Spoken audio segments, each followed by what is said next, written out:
Very first Not ban today. as well, yeah. It's pretty safe as the first ban. It's just like, well, we don't want to play against you already, Kuban. We've seen what it can do in the expansion tournament. We've seen what it can do throughout the round robin.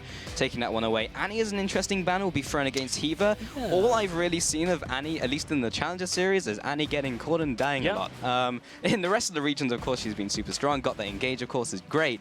Just in the Challenger series, seems to be that bad charm. I mean, she's started to drop back in the amount of time she's picked so often. A lot of teams are dropping them in favor of, you know, either be it the Threshes, you know, the sustained supports. We've seen the resurgence of Nami, a lot of Leona. There's so much diversity in that bottom lane role.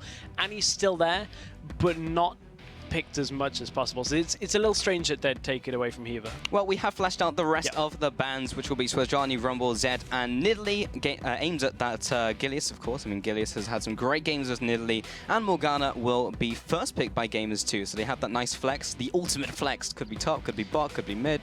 Yeah, this is basically what Unicorns of Love did in, I think it was games 2 through 4, for, or games 2 and 3. For their semi-final game against Gambit. It was eventually banned out in game number 4.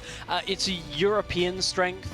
Here is this flexing Morgana, not seen too much over in the likes of LCK and a couple of the other regions as well. So it works for gamers too because they can either put Smitty J on it or put it over to Hiva. Some teams are even running it in the mid lane, so there's a lot of versatility from this pick. I don't really feel it's a Smitty J champion, but yeah, we could see it in Hiva. Of course, it was picked in the Unicorns of Love comp because Hillasang is a god with Morgana. He's just landing bindings, winning that lane that he really shouldn't have done. Really impressive. But we do have our first 2 picks here from Reason Gaming. It will be the Ahri, it will be the Gragas, and they are sitting firmly in that Gragas camp. Well, Sojani's also been banned as well. That leaves Rek'Sai open, ban out the Nidalee. Interesting to see where Gilius will go from here. Yeah, and it's interesting to what jungle they're going to go for, but at the same time, over on Reason Gaming side of things, Take Fun Zed's banned away. What's the next strongest champion for him? Probably Ahri, so they picked that up, and the jungle Gragas is very likely, and that's 2 fast lock-ins from gamers too. It is the Kog'Maw, it is the Lulu, so they are looking towards a Juggernaut composition here. They have the 2 shields already. Orianna is still open if they wanted to go down that route. Still have their jungler to go as well, even though we have seen a little jungle Lulu, but I highly doubt that's going to be the case. It looks like Smitty J might be picking up the Lulu. It could be the Morgana in support. Last time Smitty J played Lulu, had a lot of fun on that champion, just mashing those keys on Cog. But yeah, we'll see how it goes. I mean, that composition really worked out for them. Jeebus was just able to keep himself alive with the Cog, and he went huge. He had 20 kills by the end of the game. It was that massive game with the quadra kill that we saw on our Tuesdays highlighted. So that has worked for gamers too here. The other option would be Janna if they really wanted the Morgana somewhere else, but I agree with you. Yeah, exactly. That was what I was about to get to. You're right up until that point. Yeah, so Janna has been picked up with the Tristan for a reason. Yeah, exactly. As I turned away, it got locked in. So Tristan is going to give Reason a lot of scaling as well. It's a little less all-in on this one style of play. It's less put Kog'Maw at the front, or put Tristana at the front. This time it's just a appeal for Tristana in some sense with a disengage here from Gragas. But you brought up the Orianna. Orianna has been locked in. There were changes on 5.6, which is the patch we are on. So Athene's got a buff, easier to farm, more mana from the Athenes as well. So Orianna is coming back into the meta. Yeah, we are seeing a lot of those Athenes being built nowadays, and we also have the Vi locked in, so they have some sort of front line. It isn't just Kog'Maw, so they do have all those shields and a Vi. Interesting, because if they wanted to go full Juggernaut, Nunu is available. But I wonder, Nunu doesn't seem like a Gilius champion in the sense that Gilius likes to make some plays. Gilius isn't a defensive jungler, so I guess the pickup for Gilius is nice. It's just not a super straightforward Juggernaut comp. This will allow them to get a pick, however, and really get the Juggernaut going once they get a couple of kills under his belt. Looks like we're still looking for a top laner from Kuban, and Hecarim's made it all the way through the draft. Okay, I'm interested in, I mean, they did first pick the Morgana. Of course, they were looking for this composition, so RG were safe to pick up the Hecarim very late into their picking phase. We've seen a lot of Hecarim in basically all the regions, seen a lot in Challenger with mixed success. Zaz's Hecarim didn't do a whole lot, but we have seen Hecarim also make some big plays. It'll be interesting to see how he does in this matchup, because he's typically strong into those melee matchups. Yeah, typically strong into melee matchups, and at the same time, normally Hecarim's aim is to dive the back line to get right in there. The problem is when the back line's the front line with all the shields and health and Orianna Ball and Shockwave and all of this kind of stuff, how effective is Kuban going to be the later the game goes? not so much. They have to get this Hecarim going earlier in the game before all of the shields and heals become prominent enough for Cog just to stand there.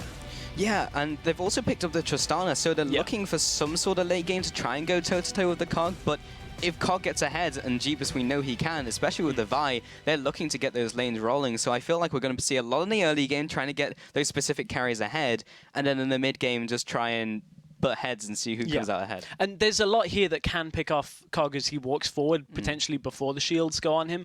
You look at a Grag Assault into an Ari Charm, any combination like that is going to pick somebody off before they can help Cog more out. So there is still a lot on this Reason Gaming lineup to shut down the Juggermore before it gets rolling. But if it gets rolling, that's dangerous territory. You're already into deep waters. Yeah, like the kind of problem I have with Reason's comp here is it kind of does the same thing, but not as well. Because you have Dive into the back line, which is now the front line. You have a Tristana who will not go toe-to-toe with the Cog if he gets ahead with all these shields. I know, we'll see how it works out. I am just liking how Gamers 2 have set up. But as we load up onto the Rift, jump on Twitter and use the hashtags G2win or RGwin to vote, and we'll check in throughout the match on your opinions at home. One thing about the Juggermore comp, though, is it has kind of been almost the honey trap that teams have fallen into. It's the comp that Origin lost with twice. The only comp they've lost with, once was in the round robin, once was in Gamers Assembly qualifiers, excluding the Lowland Lions. So it's not the only two games, but still, it's been a difficult comp to pull off. It has, but let's get into game and see how all of this works out. We'll see how the early game goes as we were talking about it. So we do have Gamers 2 now onto this blue side. It will be Reason Gaming in the red, and this series is so important here, stress. The winner will be going into the promotion tournament. The loser will be going into the Summer Challenger series. So it's not all lost if they lose here, but a win would be fantastic. So another reason this game is super important, and this is something we were discussing earlier about the Challenger teams, any of these two teams could still end up at Worlds. That's a long shot, but the path would be there. You get to LCS, you finish first in LCS, you're straight into Worlds. I'm not betting my money on this, but for any team that is wanting to be there this year, there's still a chance. There's still a possibility, yeah. And wouldn't that be a rise to power? Coming in from the third place match all the way to Worlds. I mean, H2K have been sitting very well in the EU Spring split. We'll see what their growth is like Summer split, but that's not to say that the likes of an Origin, a Lowland Lions, a Reason, or a Gamers 2, if they really just fixed a lot of the issues, could be there. But you can see already both teams have their strats planned out. Deep wards in for checking for the lane swaps in this matchup, and Gamers 2 are actually all going to recall back out of here, so it'll be interesting to see which team is the one that looks to initiate and who gets spotted out by the wards. Yes, we do have Kuban as well, sitting on his Hecarim. He has gone for the Flask, of course, so he'll be going for most likely Wolves. It will allow him to get either boots or go for some more consumables, depending on what he likes to do. And we'll see what he'll do with this one. Typically, race is not quite enough to get you boots. Wolves will actually allow you to do that. So they do see Libic and Celiva going into the bot lane from Gamers 2. And Reason Gaming will be seeing Jeebus and Hiva going into the top jungle. So neither team is going to end up in the 2v2 here at all. So it's going to be those 2 versus 1. So I guess Kuban's going to recall, get the cloth armor then this time, not the boots. Maybe just the extra parts in the ward. A lot of options here for Hecarim as you do this start. And I actually like to see that the top laners have started bringing more things into it. Hiva is reading this level 2 gank, or level 1 gank here into the middle lane. Binding, juked out by Take Fun, very nice. Takes a couple autos, however, has to back off, but he still has both of his summoners, so it's not awful. And he puts down a little pressure. I mean, he has nothing else to do, really. He's coming back again. Coming in for round 2. Can he land the binding? There's the Q. There's the binding. If at first you don't succeed, try and keep trying until you're at level 3. Well, Libic has seen his counterpart do something. There's the charm landing there. That's how you hit skill shots. Libic follows up with the Zephyr. The auto attacks, the flash forwards as well. The first blood goes to Libic. Great play. I mean, both supports wanted the same play there, but it's Libic that comes out ahead, and now he's going to be able to head back down to his partner in crime, Tristana, but both AD carries have actually started shoving this fairly quickly here. You can see Jeebus is pushing it into the turret himself. I wonder which team is going to get more damage here onto the turret early on, because it's kind of something we're seeing more and more now is these AD carries trying to bounce the wave, stop the top laners from teleporting in and getting a massive wave of farm, and then you just allow it to freeze back further in your lane. We'll see if that is the case. Zayu is definitely heading into the spot lane though, see if maybe get the fast push off or maybe just take the Krugs. Seems what Zayu is looking for currently. They are pushing this wave in towards them. Kubon in the top lane has finally returned, and he'll be trying to get some of that CS. Jeebus has, no, he's the only one left in the lane, but he'll still be able to get harassed out. He actually opted for boots, which, if anything, tells me he's assuming he's going to be in a 1v1 situation. Yeah. He doesn't want the... he's not expecting a lot of trading here from the 2v1, so he's just fine to go, I'm going to go boots, and hope you don't exploit this at all, because that's actually quite dangerous here, that he's only gone boots, no resistance. But this bottom lane tower is getting pushed down pretty quickly. Tristana, after the rework, has a lot of tower damage now. Yep, explosive charge. There's so much damage against turrets. That's the barrel. And here comes this next minion wave. It probably is enough to take this turret, especially with Janna with the shield. Smitty J gets knocked up, and Zayu will just punch away this tower. Now goes into Smitty J, but we do have Gideus here for the counter gank. There's the Vault Breaker. And they will be pushing them away. Not sure if they can quite get in range, but they do land the binding onto Libic. The team is not there to follow up, though. Smitty J and Gideus would have to pull a lot to deal with the damage to take down Libic. And they will back away. So first turret of the game does go over to Reason Gaming, picking up that nice substantial gold lead to start off the game. Yeah, turret in exchange for a couple of summoners blown out of Reason. Selva has no summoners at all, so no heal, no flash. He's got to play this a little bit more carefully now, as he's you know, up against a lane that has a fair amount of damage, and if they catch Tristana, that could be potentially fatal. I wonder whether Reason are actually going to swap this around now and put Tristana up in the top lane. Kubon's actually having an okay time up there. He's getting farm. The problem is, so is Cogmore, and the longer they wait with Cog, the ticking time bomb will certainly blow up as soon as he becomes that Juggernaut. Very true, but Reason Gaming do have the early advantage, so as long as they can snowball that, they can stay on top of this composition from Gamers 2.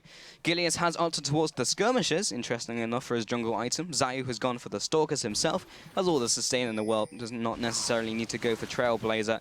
Gideus, though, has opted towards that. Ooh, Jeebus finally turns his attention onto actually harassing Kuban, and will force him back. Kuban has teleport available, so does Smitty J, in the event of wanting to swap these lanes around. But what's Kuban going to go for now? Actually opting for a Null Magic Mantle. So again, in a lane where he's up against a predominantly AD champion, he's not opting for resistances at all.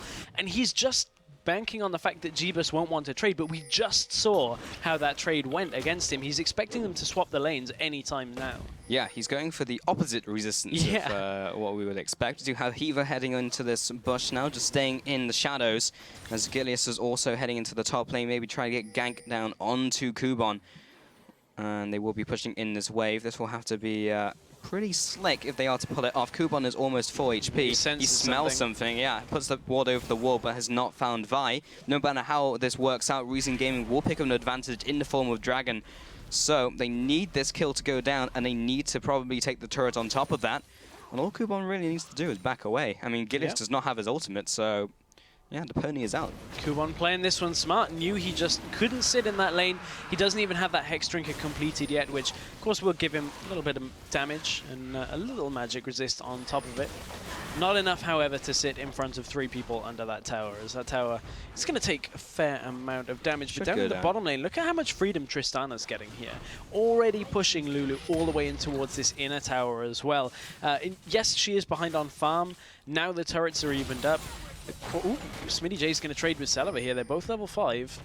But can't risk Selva stacking up that bomb there on Lulu. It does far too much damage once you have those 4 stacks on it. Yeah, what a lot of people forget is if you do get max stacks and you jump on them with a rocket jump, and it doubles the whole amount of damage, which is quite a lot, it turns out, in the early game.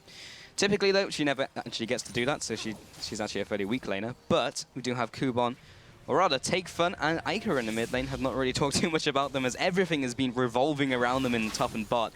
But they are equal CS, and not too much has gone down just yet. But we'll see where Iker goes with his item build. Talked about the Fiends earlier. Top lane is still being pushed in by Reason Gaming. Gideus and Heaver are rotating in from the bot side. See if they can push them away from this turret. Kuban does have his ultimate. The other 2, however, are fairly low in terms of levels. as a Guilla Lance, and Smitty J does enough to shove him away from the turret, so job done for now. So there's the swap around of the lanes that we were expecting just a minute. Ooh, Shockwave in the mid lane, Charm hit too. Comes out, Ignite also comes down, but I mean, Ica doesn't have any mana to follow up, so I guess it's just a warning shot. It's like, hey, get Ignited. And Take Fun had his ultimate available, Yeah. so and Flash and Ignite, so that's not a fight that Ica really would have wanted in that situation. But Jeebus against Celiva right now, Celiva has to be careful. Sheen already finished on Jeebus. He's on the way to that Infinity Edge, the Triforce Spike, which is going to hit before Celiva's Infinity Edge here. So Celiva needs to be careful in this lane. He really cannot risk taking damage from those ultimates coming out of Jeebus if you can follow up as well. The other thing is, I see both of these junglers as fairly similar in their playstyles in that they're pretty early game. They like to get an advantage in the jungle. Yeah. If possible, trade against your opponent. Zayu just likes to be in the enemy jungle, but he's playing Gragas this time. Gilius did go for the Vi for early game pressure. We were talking about that in Champion Select. But so far, hasn't done a whole lot with it. Just kind of gone top and kind of played around the lane swaps rather than looking for ganks. He's about to do something because he's just hit 6 as well off his red buff. If he doesn't sort of head to the bottom lane and just ult in and pick up a kill for Kog'Maw here, it will be a big waste of somewhat of a spike here in Vi's utility here. Libic's even out on his own. He wards over the wall to make sure Gilius doesn't come in through that line, which is actually just enough to save him for now, but Gilius is going to be making plays within the next minute or so. Yeah, bot lane will be hard to make those plays though, Yeah. as Rocket Jump, Buster Shot, and Monsoon should be coming very shortly. Plus the Summoner spells is fairly difficult to get through. You might be able to burn a couple of those. Mid lane here might have better chances, especially with the Shockwave, but Ignite is still down for Ica. Depends where he wants to use it, but these lanes are not looking great and not really ripe for ganking currently. Oh, looking at this mid lane, Ica has to respect the damage from Take Fun right now. He's sitting on a needlessly large rod there, and Ica has pieces of the Athene's Unholy Grail. So Take Fun, one charm landing onto Ica if their 1 versus 1 is enough pretty much to give Take Fun a free trade in that lane, and Ica does not want to give that over to him, but looks like they're going to back away for blue buff between when he manages to get the Athene's Unholy Grail and that blue buff. Ica can just sit in the middle of the wave, Q out, E back in. Yeah, so far both these teams have played fairly conservatively, which is, well, not entirely not to be expected. This is a game where there is a lot on the line. Reason Gaming are typically a team who will take it to mid-game and look towards the late game, especially with these compositions. The AD carries are predominantly looking at that late game, and we'll see what they do with it. We do have Smitty J coming now into the river, fighting over the crab. Zayo, however, has the smite, but chooses not to go for it, so this should be Smitty J's. The problem with Tristana being behind in farm on Kog'Maw at this point in the game from the lane swap is the fact that you're always going to be chasing the power spikes of the Kog'Maw. And especially when you're running Juggermaw, you have different power spikes to a standard Kog'Maw was, because you're also getting the shielding spikes that your mid laner, your support are all giving you as well when they hit big items. So Jeebus will hit his Triforce before the Infinity Edge is completed. Then you'll get kind of a mid lane shield spike with the second item in comparison to Tristana getting her attack speed as well. So Jeebus, in theory, should stay ahead of Celiva for so long in this game that G2 should never fall behind. That is the theory. Take Fun might have something to say about it though, being able to assassinate him with the Ahri. However, he did get dropped very low and has burnt all his summoners, so that won't be happening anytime soon. Celiva gets harassed quite a lot with the Voidoos. The Paul actually chooses to stand in front of it as well, and does get hit by the living artillery. Jeebus is already getting to the point where he's fairly strong. He'll be hitting that Triforce spike fairly soon, as you mentioned.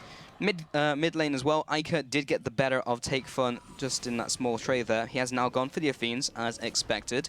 Do you see those mid laners now coming back? Gilius still has his ultimate, hasn't used it yet. He's had it for a whole level now. And top lane, Smitty J is ever so slightly ahead of Kubon, but nothing to write home about. He's looking towards the Morellonomicon though.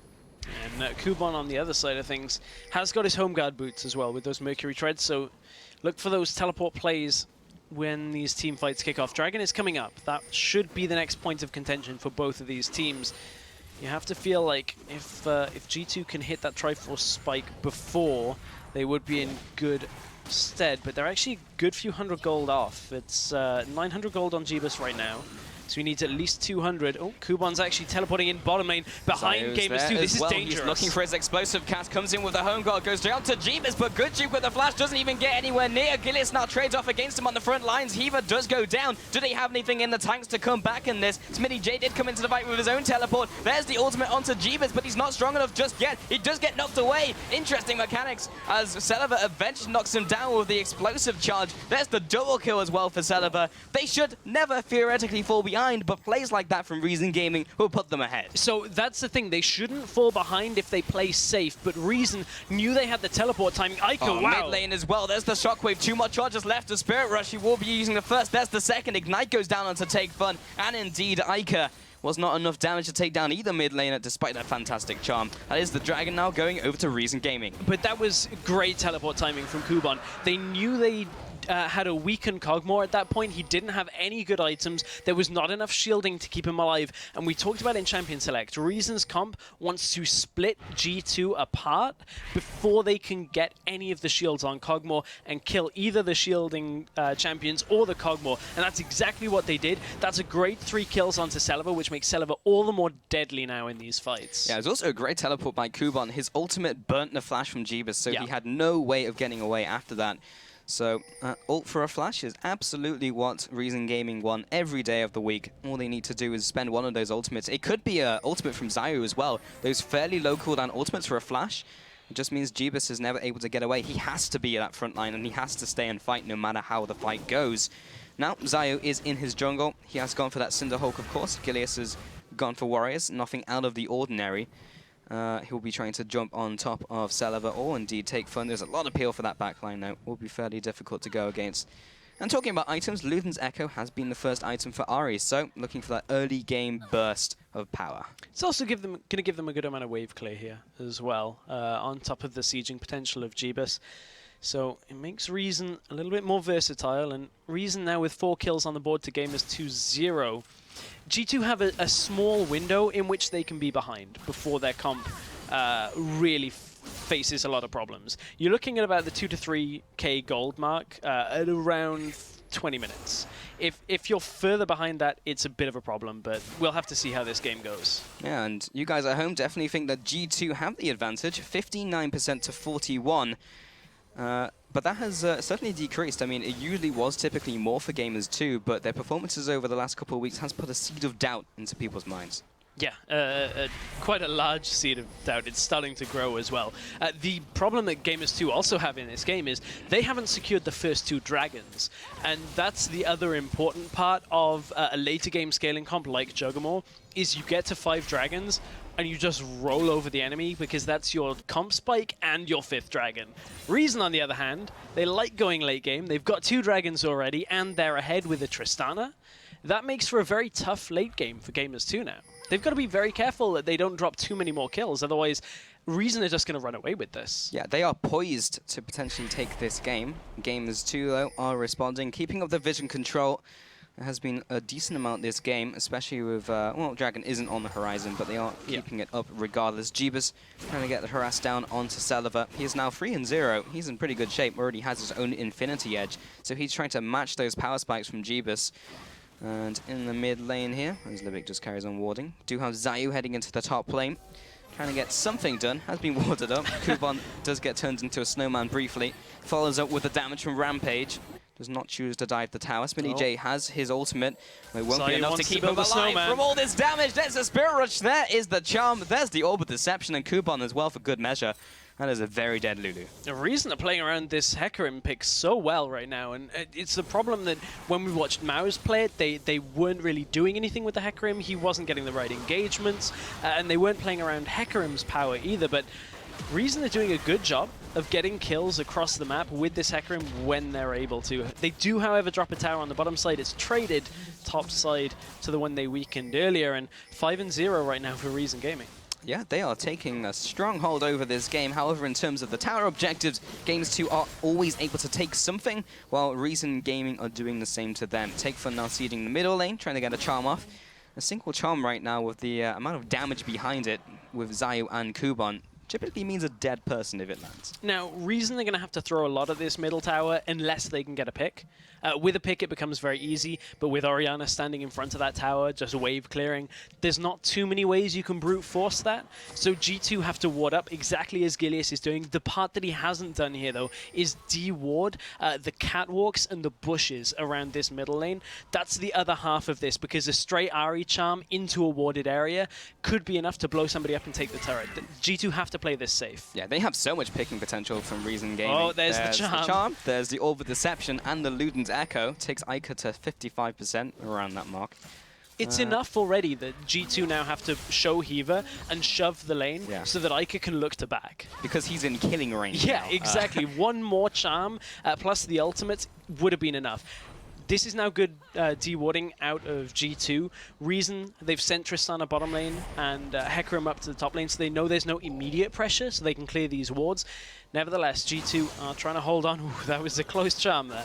It is. Jeebus, though, with the follow-up. Yeah, he's very fast with the shield, the help picks, and the whimsy, plus the extra movement speed he'll be getting from Ica, makes him a difficult threat for sure. Plus, they won't be able to CC him, as Black Shield was also a thing.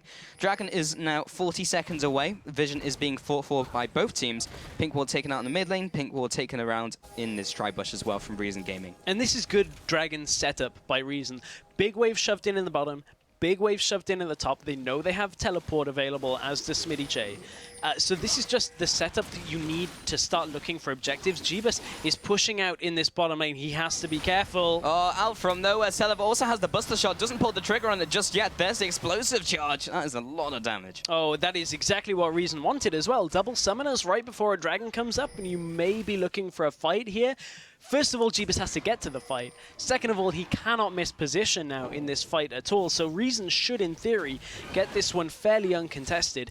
As we said, Hecarim can teleport in. He's already recalled for that home guard buff, should he want it. And there aren't exactly too many wards around for Reason that are on the flank of Gamers 2. So that is one benefit for Gamers 2 here. They've de-warded any entry paths for Hecarim. This is just really well thought out by Reason Gaming. They've identified the Achilles heel of Gamers 2's comp, which is the Cogbore. If he can't escape, then you have basically nothing. And they're exploiting it every single time they go for an objective. You saw before when they're able to take it away, and just then when they used even Celever and Libic to take away both summoners. Deja vu. I feel like we've just seen this. However, this time, Jeebus doesn't have his summoners, and that means he's dead. Yeah.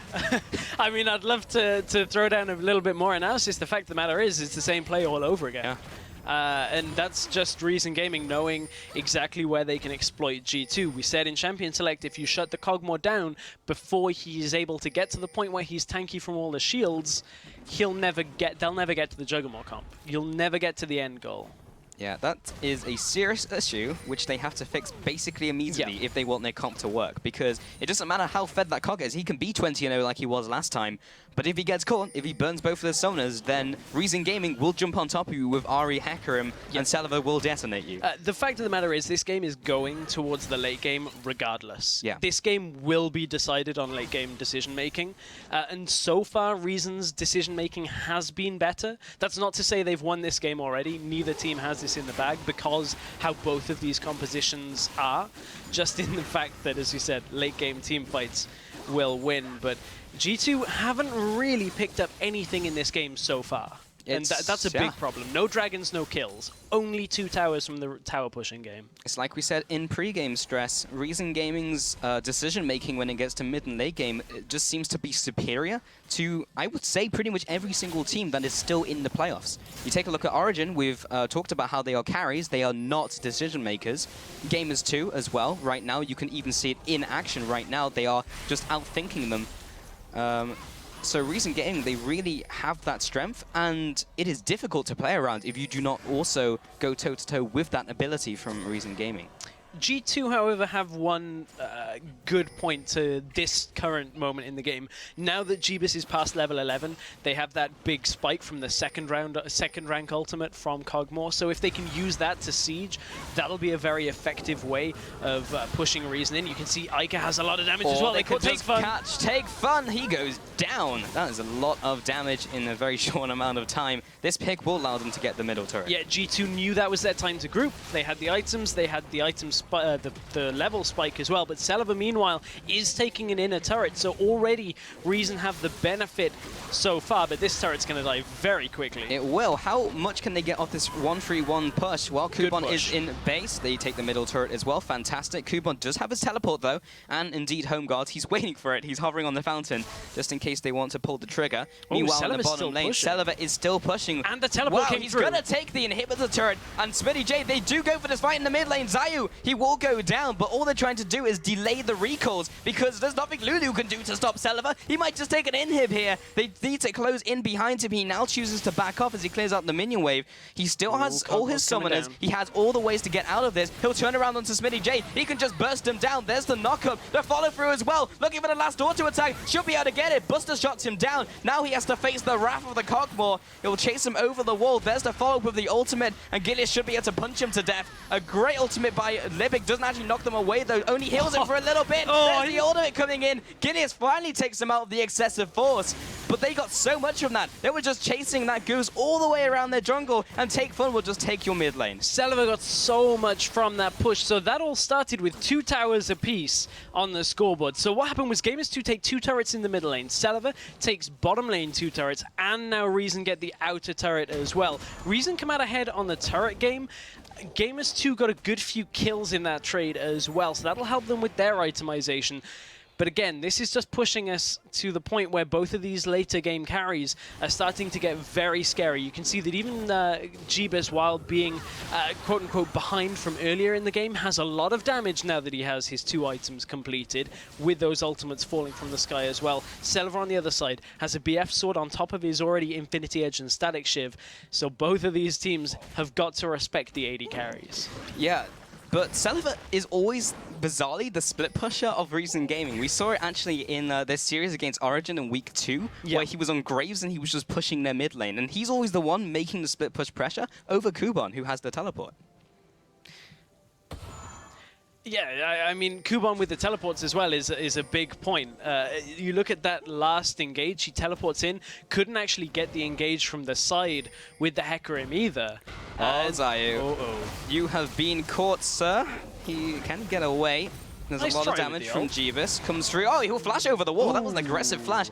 I'm not sure how I feel about that, because he secured the kill, but that's your defensive summoner. I mean, this is entirely reliant now on the rest of the fights. Yeah. The subsequent fights that follow, if Jeebus needed that flash, that's when you can start saying worth, not worth. Yeah. Jeebus' ult would have hit then, but you are against a Gragas who's mobile with a lot of other people around. Again, the rest of the fights. For now. For now, yeah. Unless he dies like 3 times while this flash is down. I want to kind of touch on the itemization, though, because looking at bot lane, that's an item I have not seen for a while. Zeke's Herald coming in from Libic. That will be increasing the attack speed of Celeber for sure. Yeah, Zeke's Herald is an item that just you see once in a blue moon. AD right now. Yeah, lifesteal and attack damage. 10% lifesteal, 20 attack damage from that Zeke's Herald. So if ever there was a note that Celeber is one of the main focus points here, it is going to be that Zeke's Herald is just going to be there to keep Celeber alive. Not sure how I particularly feel about that as regards to some of the other support itemization that we've seen. I guess Mikhail's isn't super crucial at this point. It's only really a binding, and Heaver's actually caught. Dragon's gone down, but Reason Gaming go for the engage regardless. There's the ultimate going through onto the front lines. A good shockwave onto 2. Will be following through with the Gilius ultimate as well. Take foot off to the side. Picks up 1, looking to move on to Iker as well. The rest of the team is lagging behind, but uses the last charge to get away. Foxfires comes up. Iker continues to follow, gets hit by Ludens. He'll flash forwards. There's the auto as well. And the rest of the team isn't able to close in around the Orianna. That was a 2-4-0, but the Dragon going over to Gamers2. A very important Dragon for Gamers2 to pick up there, because that prevents that 4th Dragon tipping point that Reason Gaming would have been on. However, Reason will push the inner turret here as well. And they find themselves in good stead. They can't rotate bottom yet to get that inhibitor that was exposed earlier because of the lower death timers right now, but Reason are still in control of this game. I just want to say how Reason Gaming have improved over the last couple of weeks, Stress, because we were looking through their round robin and they were hit and miss, and very miss towards the end of it. Oh, Zayu goes into the wrong bush. But still, yeah, Reason Gaming the last couple of weeks have looked so incredibly good and have gone from strength to strength.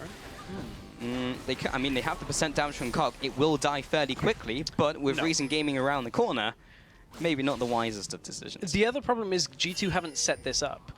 Bottom lane is pushing in towards them when they have an exposed inhibitor. Top lane is pushing in their favor, but the wards in the jungle behind them is exactly what Kuban wants now that his teleport is available right now. Just about. There it is. Now his teleport is available. Those wards are what will lose you a fight. If you do not clear out behind you and on your flanks against a teleport Hecarim, just no way can you really guarantee you're going to win a fight. Yeah. Especially when your Kog'Maw still doesn't have flash available. About a minute and a bit on that cooldown. Yeah, we're still thinking about that point from earlier. Was the flash worth it? You have 1 minute. He hasn't died yet. He hasn't died yet. Exactly. He has I'm 1 not minute going to to call him out. He got the kill. He needs the extra items. I'm letting him off on that one.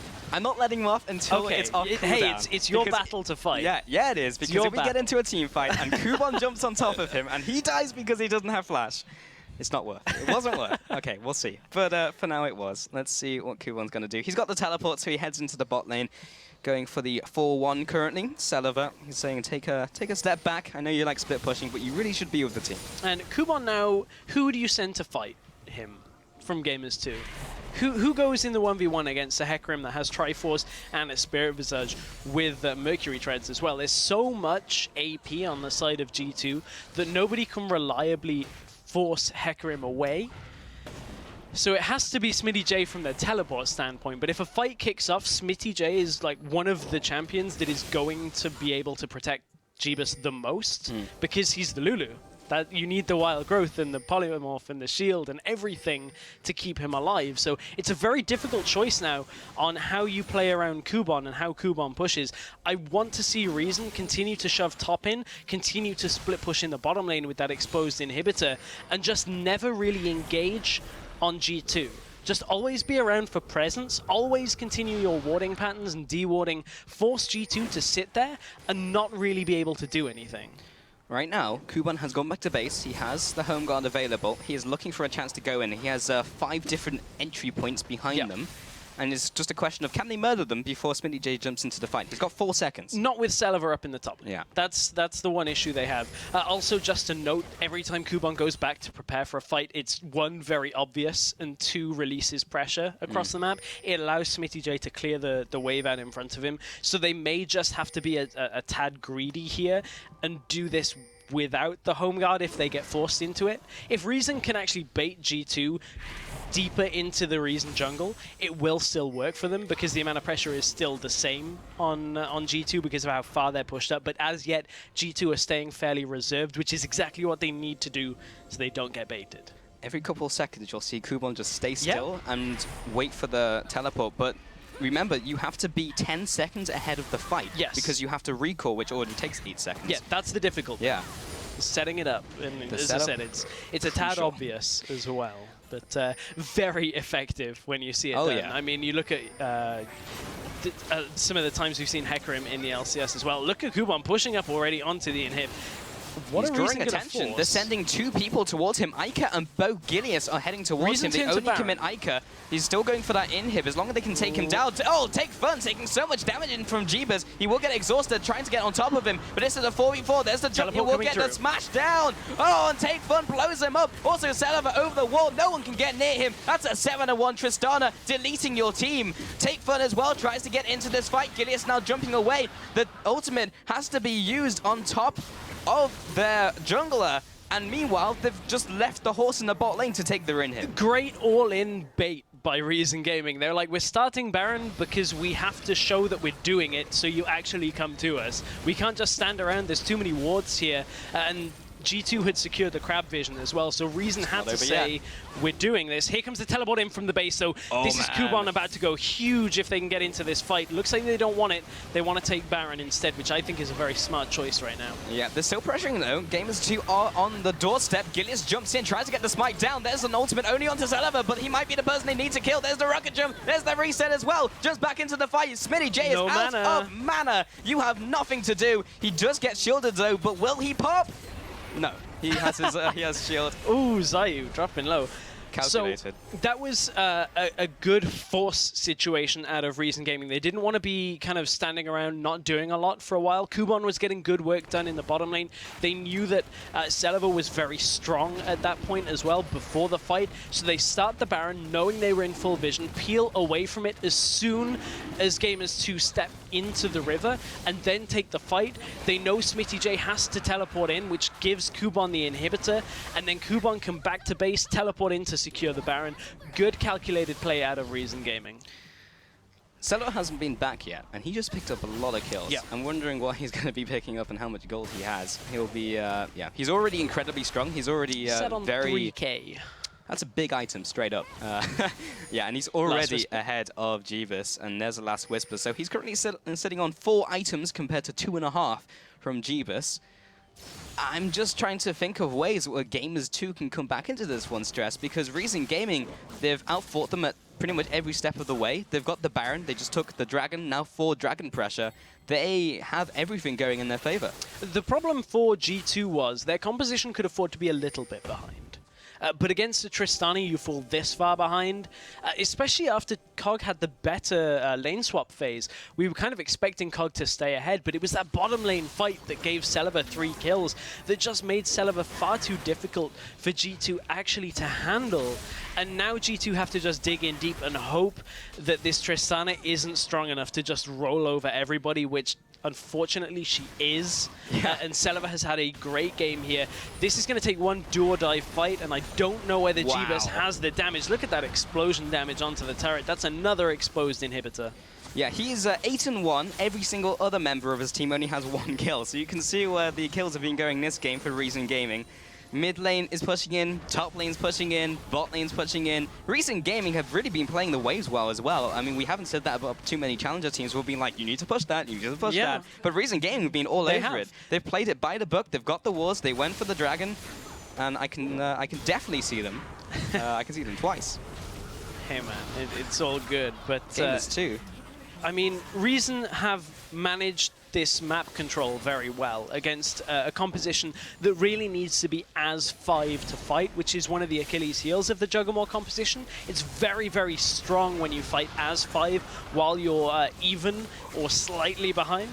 But, however, Kuban is on their Nexus turrets, and no one is dealing with him. There's a big super minion wave there, and they do go for the initiate. All he needs to do is just carry on killing their base. Gilius is on the back foot. Kuban now comes into the fight. There's the ultimate, lands onto 2, kills 1, looking for more. Smitty J will head down as well. That is 3 for 0, and they are just closing in for the kill. All of a sudden, they just crack the base, and they just go in for the jugular. Reason Gaming this game, Stress, have looked so incredibly impressive. 15-4, 11 towers to 4. Reason Gaming come out with the first win in this best of 3 in this 3rd place match. They look great this game. Reason Gaming, this is the same Reason Gaming that we saw against Origin, just with a little bit more spice, a little bit more kick to them to get them ahead in the game.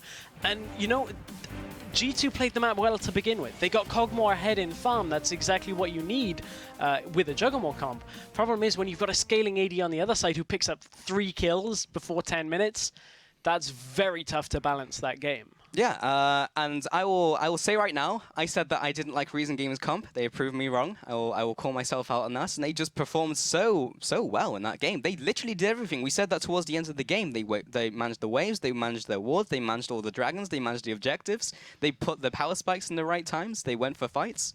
What more can you ask? Yeah, still, I'm not going to undo any of their work because they look very good. Still minor mistakes, very small little things. It is nitpicking, when it's at that point, that's actually a great sign for Reason Gaming because they used to have glaring mistakes. Yeah. And now that you have to put a microscope up to see where Reason went wrong in that game, that's a great improvement on their the round robin split that we've had.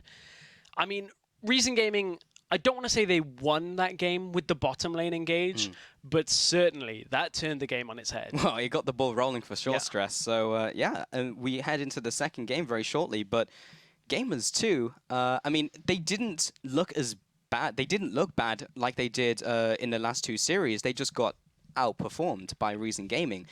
And if they're just not as good, what do they do? Because their original composition now, they tried the Juggermore. Do they go standard now? Do they try Juggermore again? Is it just the matter of the fact that the first game didn't play out for them? Is it their composition? There's a lot of questions. Yeah. There's a lot of questions, and I personally feel like they should go back to what they've been winning with, the more, I guess, earlier game focus compositions that they've been playing. Get Gillies rolling. I'm not saying that Juggermore is too hard because we've seen challenger teams pull it off before, but it's so much on decision making. That bottom lane fight, they didn't read the teleport, and just a couple of fights like that where the warding wasn't swept away. They had a couple of charms too many. There was just too many times where you weren't grouped as 5. When they did group as 5, they took the 2 middle turrets and actually did a really good job around the composition, but they never really got to the point where Kog'Maw was that massive tank that he ends up being with all the shields. So if you don't get to that point, that's a problem. Yeah, I mean, they made the early game decisions. Yeah. As you mentioned, they traded tower for tower when they got picks in different lanes. They didn't manage to get the dragons. Where they picked that one dragon, which stopped the 5 dragons, ultimately it didn't matter because the dragon and the Baron got taken by Reason Gaming. But yeah, it's a difficult series to come back from. They need to win 2 on the bounce now. Well, we're going to take a quick briefer, but when we get back, Reason Gaming and Gamers 2 will return to the Rift. We'll be back in 3.5.